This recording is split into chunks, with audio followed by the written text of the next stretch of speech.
কড়া নিরাপত্তায় কুকুরদহ পরীক্ষা সেন্টারে প্রবেশ করেছে পরীক্ষার্থীরা। আজ তৃতীয় দিনে ইতিহাস পরীক্ষায় দেখা গেল সেই ছবি। জানা যায়, দাসপুর পুলিশের বিশেষ ব্যবস্থাপনায় ব্যস্ততম ঘাটাল পাঁশকুড়া সড়কের কুকুরদহ বাসস্ট্যান্ড থেকে পরীক্ষার্থীদের সহযোগিতা করে একেবারে পরীক্ষা কেন্দ্রে পৌঁছে দেওয়া হচ্ছে।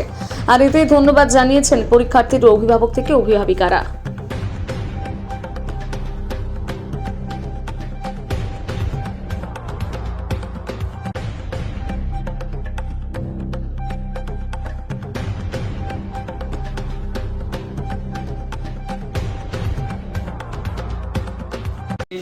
আমি মনে করি যে দাসপুর থানার যে সমস্ত পুলিশ প্রশাসন এখানে দায়িত্বে রয়েছেন তারা কিন্তু সুন্দরভাবে আমাদের মেন রোড থেকে সমস্ত ছাত্রছাত্রীদের খুব যত্ন সহকারে আমাদের সেন্টার পর্যন্ত, যে কুকুরদহ বিদ্যালয়ে যেখানে মাধ্যমিক পরীক্ষা চলছে এখান পর্যন্ত পৌঁছে দিচ্ছেন। এবং সমস্ত গার্ডিয়ান অভিভাবক যারা রয়েছেন তারাও কিন্তু সন্তুষ্ট যেভাবে পুলিশ প্রশাসন কাজ করছেন তাদের নিরাপত্তার দিকটা চিন্তা করে। এটা আমি একজন অভিভাবক হিসেবেও আমি কিন্তু সন্তুষ্ট এবং মনে করছি তাদের দায়িত্ব কর্তব্য সেভাবে পালন করছে।